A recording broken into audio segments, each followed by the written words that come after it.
first off, we are going to start with Kirstie. But before we do that, I'd like to briefly introduce Greg, who's one of the other administrators who's going to quickly talk about our matrix room. Hi everyone, welcome to this. As Mike said, this is super excited. We've got such a huge sign up here, and thanks to everybody who's volunteering their time, and especially Mike, who did the lion's share of the work. So well done, Mike. This is obviously an open event, but it's a tricky one because it's over 5 days, and that means the chat is also equally distributed, and we don't want it to become 5 separate silos. We don't want it to be a little thing that's done and we lose the chat at the end of the hour. Rather, the amount of signups we've had in just a week, which is just crazy considering a week ago we had 10 people signed up and now we had to close it because we're going to break the room.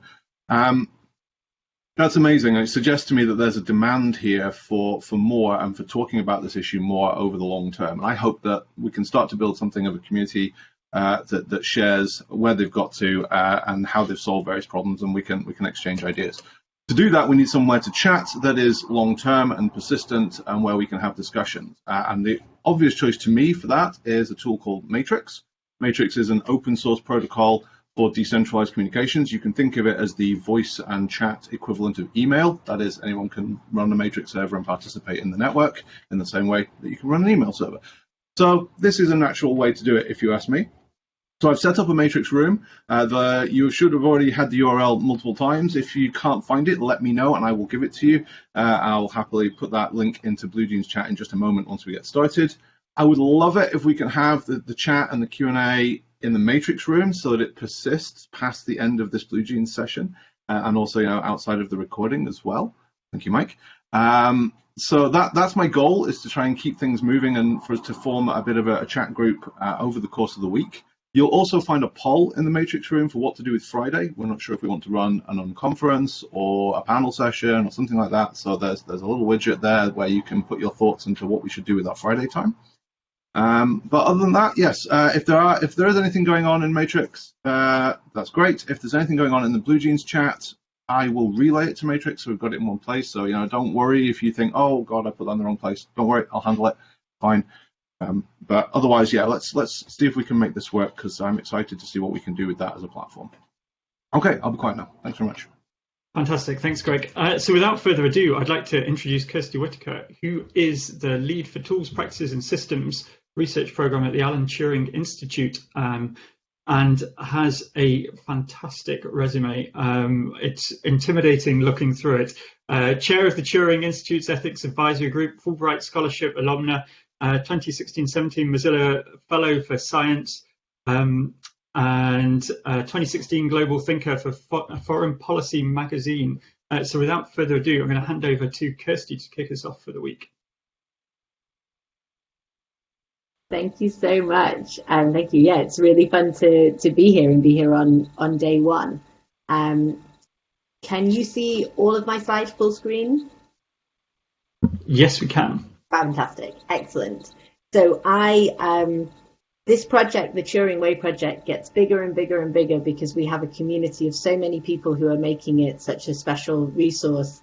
And so my slides, even when I try to sort of pull them down, they still end up being way, way too long for the time slot that I have. So I'm going to encourage everyone to grab hold of the edges of their seats. I'm going to take you on a real roller coaster ride through lots of the different highlights for the project.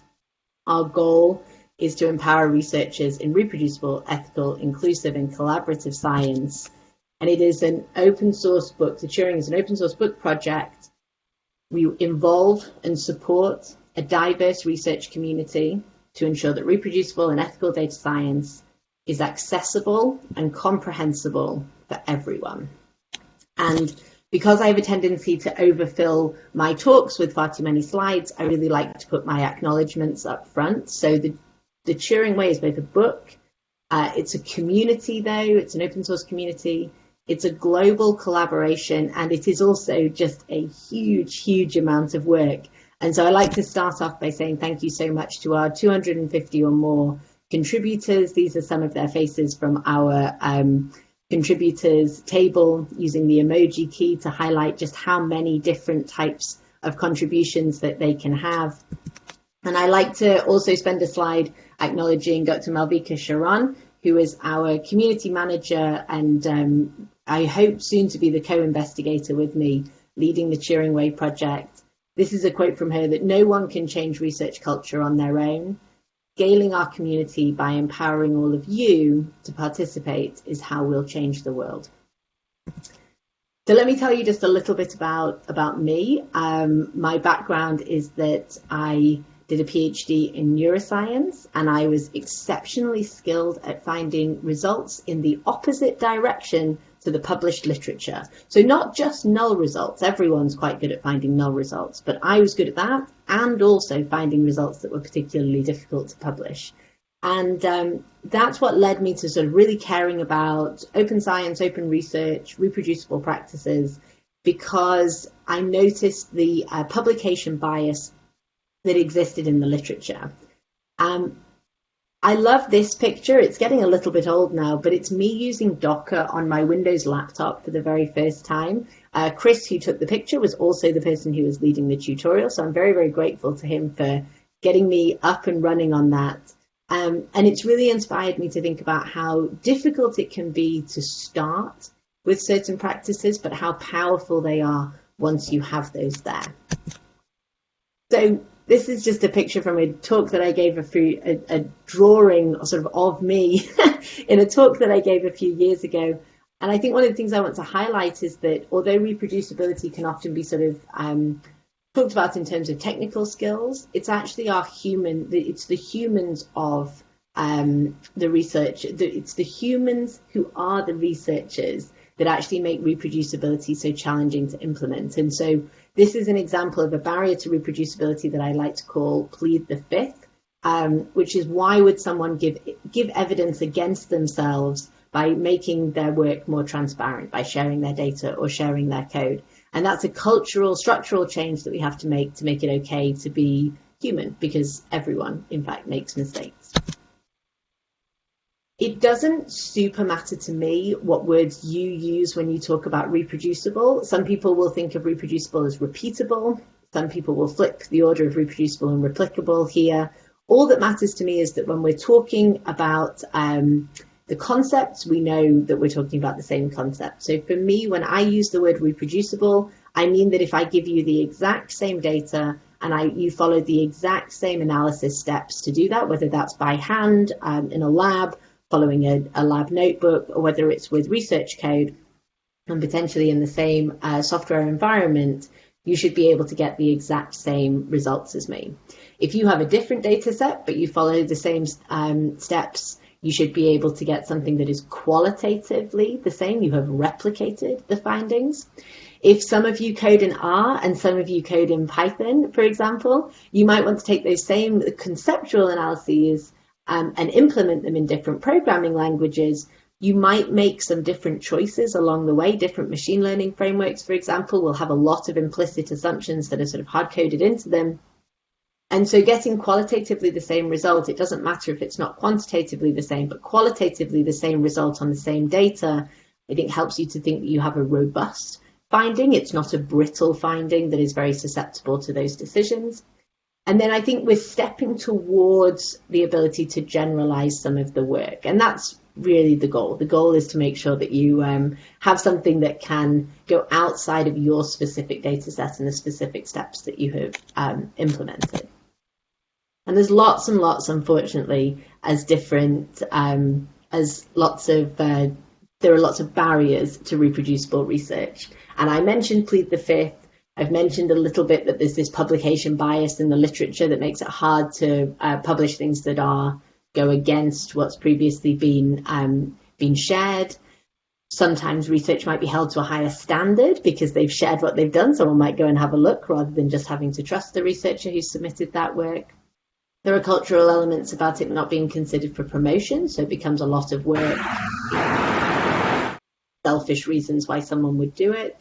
And you may think about supporting additional users. Now, I want to be very clear that for reproducibility, you do not have to support additional users, or at least you only have to support additional users to achieve the thing that you wanted to achieve.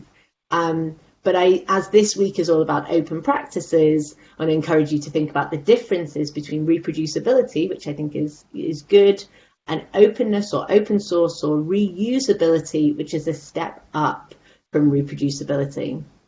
Some people will say it takes time to do reproducible research. I would recommend that it does not, in fact, take more time in total. It just feels like it takes more time because you're putting a lot of structure in place at the beginning.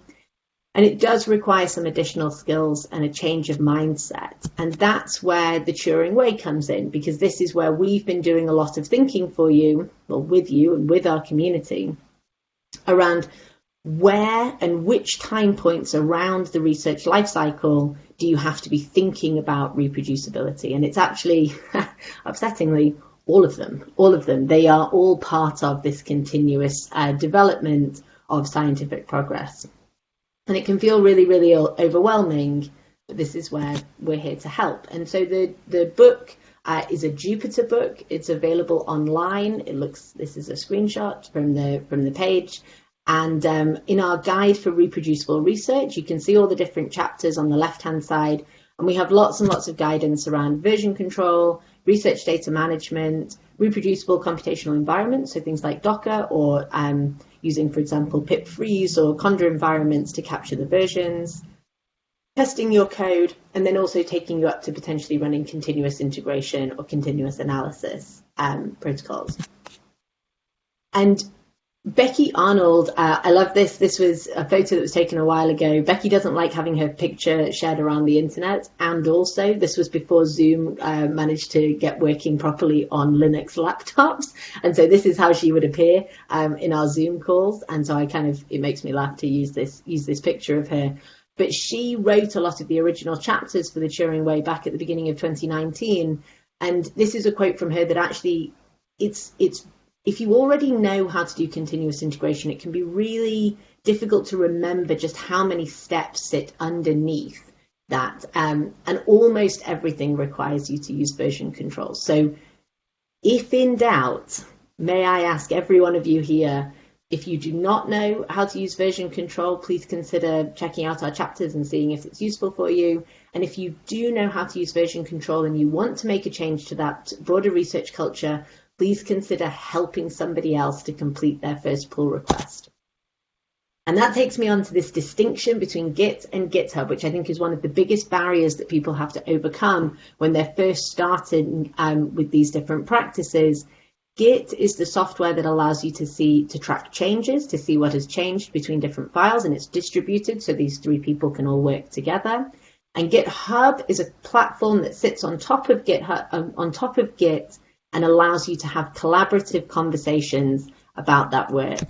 And I just want to shout out Dan Gale. I love this picture of him. This was from a few years ago when we used to be able to travel, when I used to travel to Seattle for a summer school called Neuro Academy, which was teaching neuroscientists how to use different data science techniques, and including reproducible programming. And this is sort of the somewhat complicated flow of doing a pull request from origin, from your local up to the upstream. And I just want to encourage you to see if you can help someone, as I helped Dan, to understand this flow. Because once you've got it, it opens up so many different doors for you to be able to participate in the creation of data science research. Emma has just written a chapter for us in the last few months, and she really highlights this point about the fact that people who use GitHub regularly don't realize how many words there are that people like me don't know, and it can be really, really demoralizing. And so I want to sort of, just want to zoom out that this was an illustration that was drawn of Emma at one of our collaborative working events. So that's me with my ponytail and my dog sitting next to me. And she, when she was at one of our remote collaborative events, she wrote this chapter for GitHub novices, really drawing your attention to all of these different pieces of information that are on your GitHub page. It's a really, really helpful way of sort of stepping you up to be able to understand how you can participate in an open source ecosystem.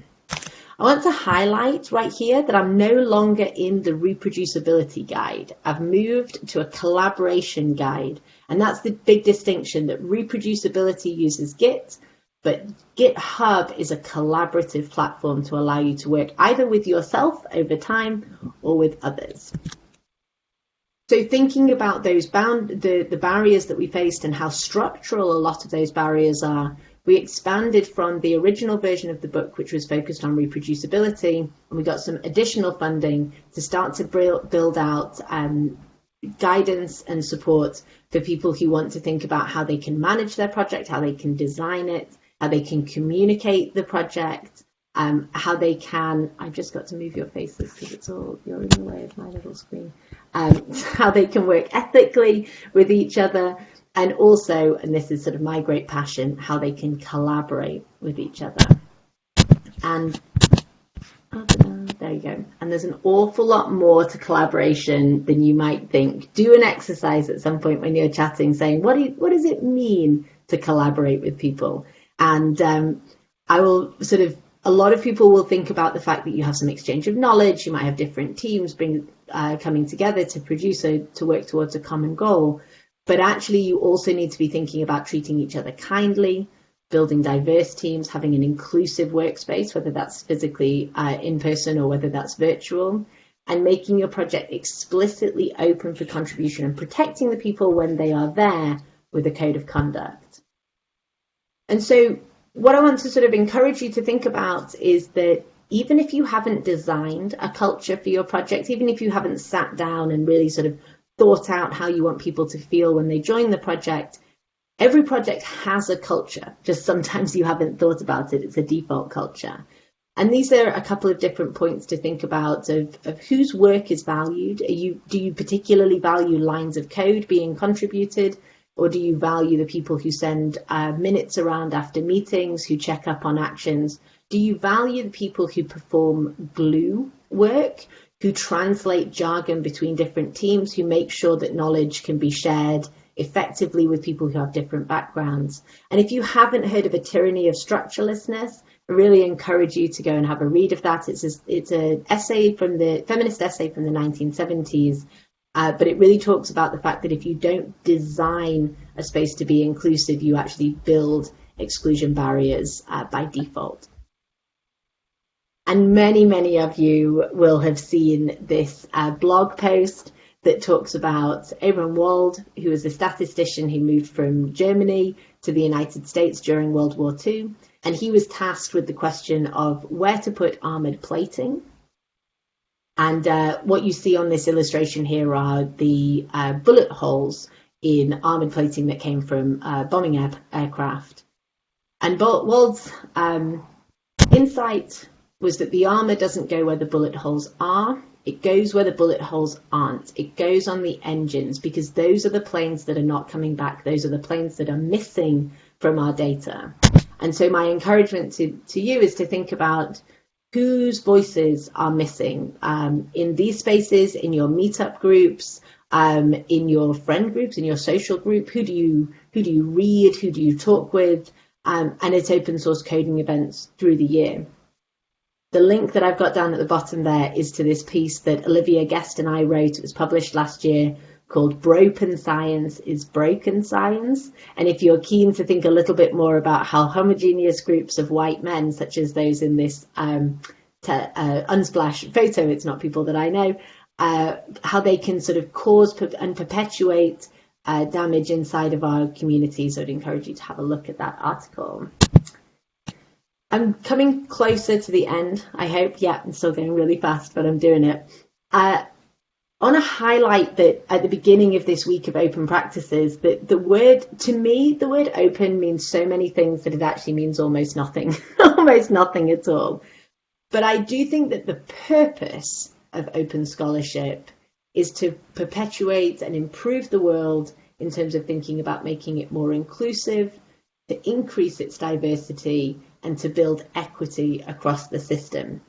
So although there are lots and lots of different pathways into open scholarship, and none of those are any better than any of the others, we should be working towards a common purpose. So one of the ways that we try to do this in the Turing Way is that we make all of our community management materials openly available. So we have a code of conduct, we have a style guide, we have guidance on how we acknowledge our contributors, and we have event templates. And nothing brings us more joy than you reusing any parts of these. And if you do reuse any parts of them, please let us know, because we'd be really delighted to be able to highlight the fact that we are working in service of other communities doing really great work. And our community management materials are always evolving. And so these are great pathways for getting involved. And we have some pieces of work around our governance and decision making that we're going to focus on this summer to continue to enhance our governance and decision making as our community grows. Last thing that I'll leave you with is a recommendation that a good first issue should take longer to write than it does to fix. So when you're thinking about building an inclusive open source project that is explicitly welcoming to newcomers, the goal for this good first issue is to welcome people more than to just fix the bug. So you can see how much text there is from some of our Hacktoberfest issues. That's on purpose. The goal is to give people a lot of different sort of stepping stones up, being able to participate in the project. We could, in fact, go and fix those typos ourselves, but the goal is to help people use their skills that they may have just learned in collaborating on GitHub. And this is a quote from Paul, who was our technical writer from the Google season of Docs last year, and he worked for 4 months with us on the fact that there are lots of distracting formatting inconsistencies in the book that he turned into good first issues for new community members. And this is our guidance for some of the formatting, just to sort of show you what that looks like. And we're going to encourage you all to please come along and join us. We have these all remote collaboration cafes on the first and third Wednesday of every month. And they are all remote participation. It's a Zoom call. We follow a Pomodoro technique. So we have breakout rooms for 20 minutes or 25 minutes. And then we have small group chats where everyone comes back together. Everyone is welcome. It's a really, really great place to come along to sort of scope and see what a blog post that you've written, some missing information that you've found in the book, something that you really want to add, or even maybe you want to give a talk and you want to find out how you can sort of promote some of the materials in the book. These are a great place for you to come along and chat with Malvika or me or some of the other sort of more senior contributors. Martina really recommends our co-working hours. They're friendly for introverts who might be intimidated working with new people. The personal interactions are really crucial for staying motivated as we continue to work remotely. And there are just so many different ways that you can participate. You can help with editing, writing, linking, automating some of our build, curating some of the content. So as I hope I've got across, we've changed quite a lot of the book as we've gone through. And so some of that older content maybe needs to be moved to be put across different chapters or to have links going to newer chapters from it. We've got a fantastic initiative that are focusing on translating the book into Spanish at the moment, but we're keen to translate it into other languages as well. And as I said already, you could give a talk and you could promote the book to your communities, to your research groups, to your individual meetup groups. And the other way that you can join us is just by using any of these skills. You can do high quality work in your own professional space, and you are changing the world with everything that you do that builds towards removing those structural barriers and improving equity and inclusion. So I'll finish on this last point. This is a picture from my desk that I haven't been at in 15 months now, but Baby Groot was a card that I got from my friend Elizabeth, and Mozilla, and I believe these were freebies from a couple of conferences. And they looked down over my desk, and I wanted to highlight to all of you that if you are not kind to yourself, you cannot be kind to others. And if you're not kind, none of that version control, continuous integration testing, your Docker, your reproducible environments, none of it matters. So thank you to everyone. I've put a Twitter thread up. You can follow the Turing Way. You can follow me. And that's got lots of these links in here. And I'll take some questions after the second presentation.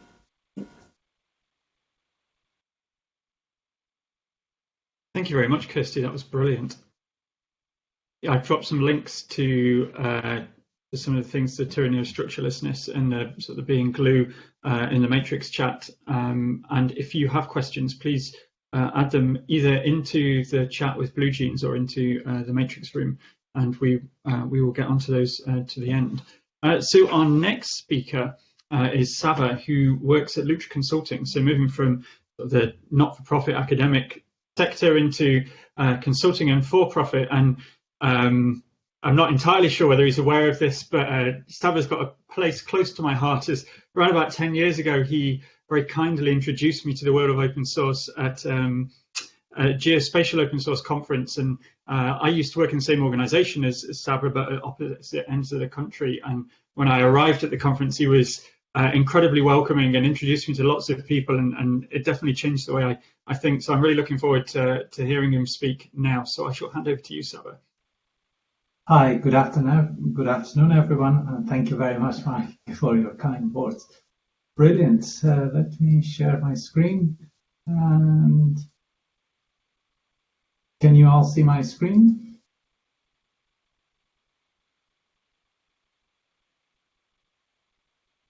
I suppose yes. Cool. About us, we are a small consulting. Could you make it full screen, Saber? Okay. How about now? Perfect. Brilliant. We are a contributor to open source GIS software, specifically an application called QGIS, and we also develop custom applications and extension to existing geospatial software. The business model we have, well, first of all, I start with mandatory XKCD slide, the comic, and in open source world, usually you have a whole stack of software, and the holding part, it's a library written by somebody who is probably living in a basement or not having a sustainable income to maintain that piece of software. And it's a big risk if you are trying to set up a business and build your business on an open source tool to rely on an individual or something that can, as they say, a bus factor. What we did, we tried to change the paradigm and try to get in touch with the users and find out what they want, and directly get involved with basically hearing their complaints from the open source tools they use to be able to fix that. So some of the works we have done were around crowdsourcing to extend the capabilities of software. Our recent work was introducing point cloud data for QGIS, so you can visualize LiDAR data within QGIS in 2D and 3D. Also, we have been in direct communication with the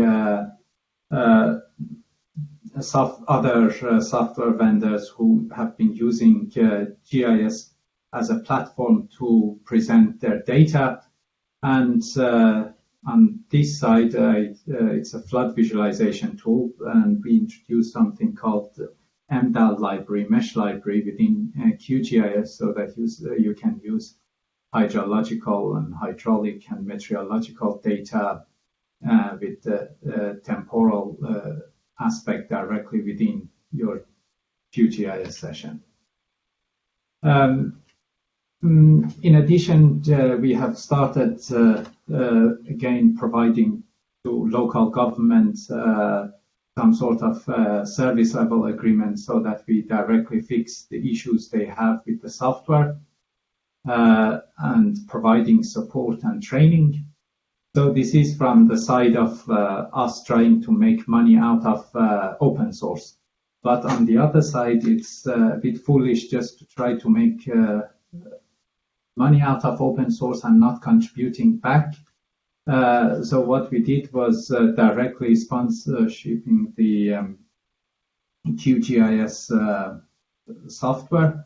We are one of the sustaining members since 2017, if I remember correctly. And also we are running training, and for each training we run, a part of the money we get from the attendees will be directly fed back to the QGIS project. So in this way we make sure that the software we are making money out of is sustainable, and it won't be a one-way traffic only. So this is the business side of things, and now I'm diving into a bit more technical part, what the tools we have done to help with collaboration in geospatial data collection. One of the challenges with the spatial data is who changed what, when, where. It's a typical question because users change things from multiple sources, either their mobile devices, computer, or even a web service.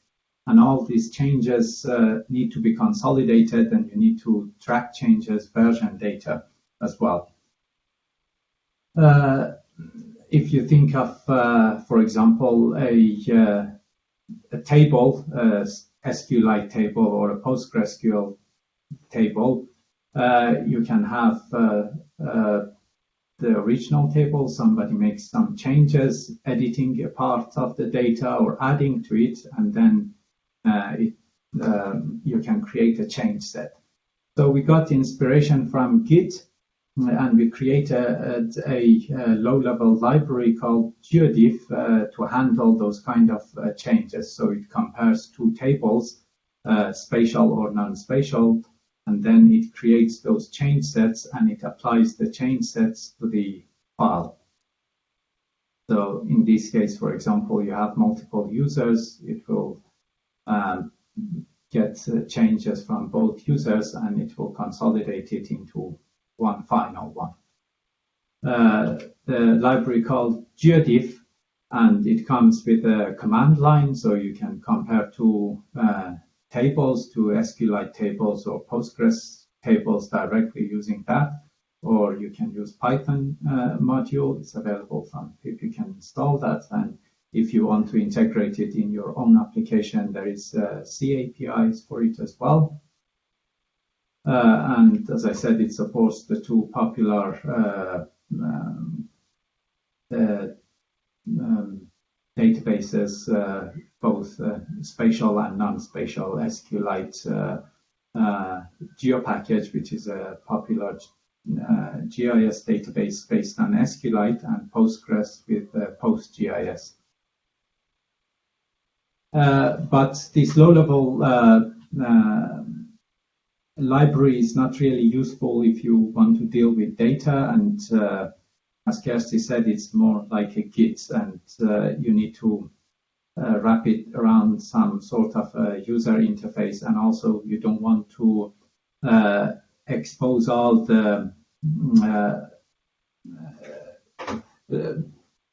difficult part of Git to the user. So we have created another service called a merging service, which you can access it through web or mobile or desktop, and it will offer you a repository where you can save your data, and you can also track the changes.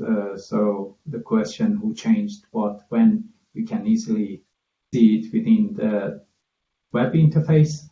And also you can share it with others with different permissions, read, write, owner, similar to GitHub. The core usage of this service has been in our application, which is a mobile application, again based on QGIS, and it's it's called Input App, and you can view the data I've shared with you, download the data, make changes, and then synchronize it back with the merging service. All those changes online or offline will be consolidated to a single file on your on the server. And this is from the QGIS site, when again you can see the projects, download, make changes, and then synchronize it back to your data.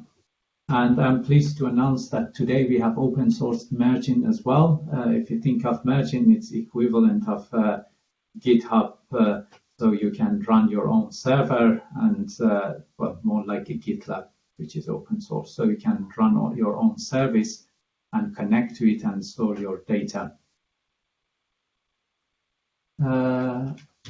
And if you want to learn more about the projects we are doing, you can visit our GitHub repository or follow us on Twitter and our website. You can see more.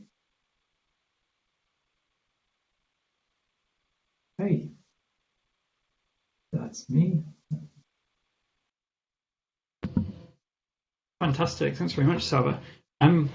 Now we have time for questions. At the moment, I've got a couple lined up, one for each speaker, but let's either in Blue Jeans or in Matrix, it's up to the audience. Please, post your questions and we will put them to the audience. So Saber, while we've got you online, when I've sort of looked at doing version control with data sets before, the version diffs can get really big, and so it's not generally or I haven't done it because it gets so unwieldy. Does it work better with the sort of the Geotiff tool you've got, or how do file sizes fit in? Yeah, Geotiff, it's the problem with Git, it's based on a text, and if you, for example, try to create a diff between two GeoJSON, which is more a text version of spatial data, as you said, it can get really large, but Geotiff works on the binary level on the database. So, for example, when you compare two table, it creates the rows inside another light SQLite type of chain set. So it's much more portable, and as it's binary, it's quite fast as well. And when you do the append and rebase and all of those, it will only transfer the change set. So you don't deal with transferring the whole data set from the client to the server.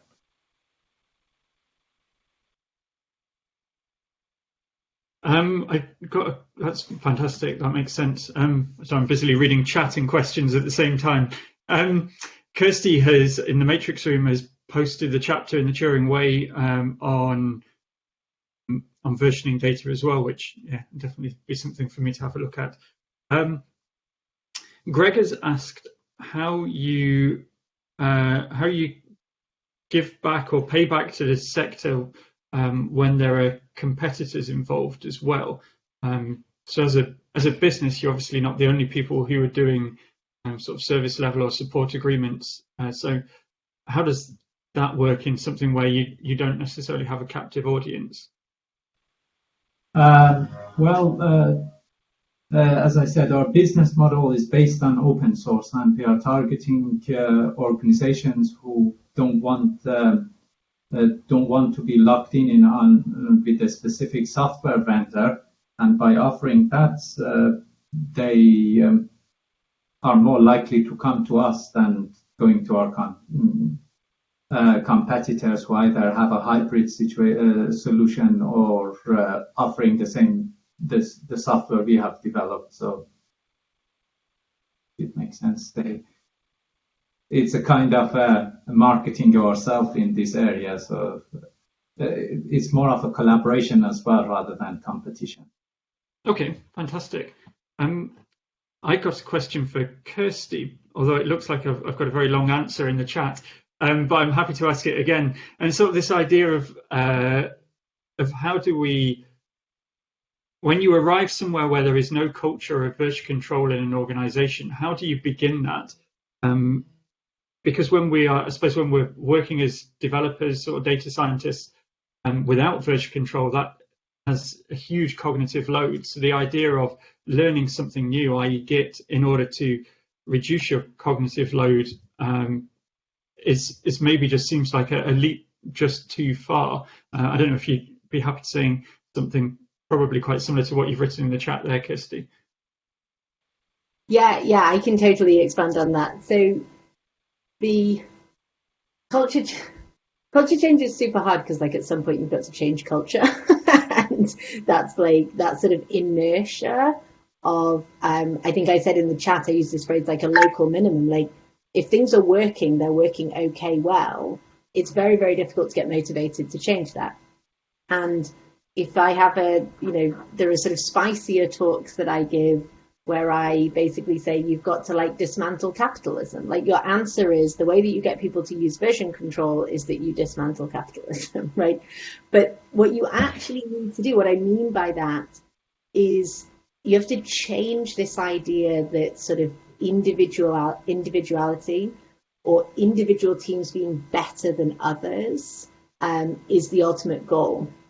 So I think even where you have places with sort of quite good quite well-meaning collaborative culture, they are often delivering against very tight timelines. And so the time that you need to slow down, to learn a new skill, to really feel comfortable with it, many people will say, I'm too busy. Either the people who have the skills, they're too busy to teach them, or the people who do not yet have the skills, they're like, look, I can do this. I can get this done by hand. It's too slow. There's an XKCD comic for this, for sure. And so I think that's the really hard part. And what I would probably recommend to anyone who's here and who is thinking about trying to overcome this barrier, I would recommend thinking about kind of, and I said this in the chat as well, like, listen really carefully to what people are saying are their reasons for no. They're probably saying things that are quite sort of broad, like no one cares. And you say, well, I care. Like, I care. So I can disprove that. But most of the time it comes down to like a very, very human sort of desire to either not make mistakes, not be seen to not know something. That's a very, very kind of common feeling that everybody has, and being compassionate towards it is really important, and sort of acknowledging it is really important. Or people also really enjoy paying rent or paying their mortgage, and they really enjoy having a job. Well, for various different reasons, but related to the fact that they keep a roof over there in their families' heads. And so lobbying up to sort of changing that culture at the highest level, I think, is the highest level that you as an individual are able to affect change. That's where you potentially need to make those differences. That makes sense. Yeah, I think I often think about it as this. So working in the public sector, we have a ceiling on what we can accomplish without verge control. Given a fixed level of staff, we can't do more work if we don't adopt it. And so it's effectively holding us back, not making that change. But that's also not necessarily the easiest sell of an idea, because, as you say, change management's hard. I'm sort of flicking between 3 chat windows to see if there are more questions. If I've missed anything, please.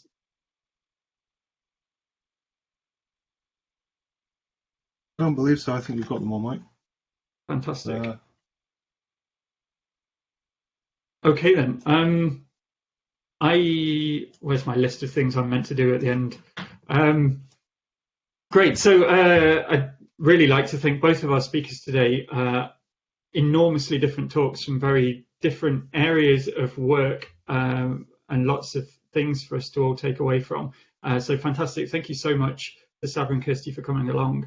Do you want to say a quick minute or so on as a matrix reminder? Although, sort of given the number of signups we've had, I think there's maybe less need than I perhaps thought. But do you want to take that away, Greg, for a moment? I can do. I guess I'll turn it into a thank you for everyone who has joined the room, and there is quite a lively chat going on already, which is really great because that's what I want to see more of. Feels it's always felt to me that the open nature of everything was lacking in the chat world. As one thing where we didn't seem to be doing very well as an open source group. So I'm keen to promote this approach, and everyone seems to be taking that on the chin and going for it. So thank you so much for joining in. If anybody has any problems with Matrix, please do reach out to me in whatever way you can find me, whether that's on Matrix if you've got your account, or on Twitter or whatever, and I'll help you out.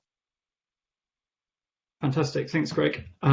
So just before I close, we are back live again tomorrow with John Stevenson from the British Geological Survey, talking about going open as a process, and David Caldwell from Public Health Scotland talking about their reproducible analytical pipelines.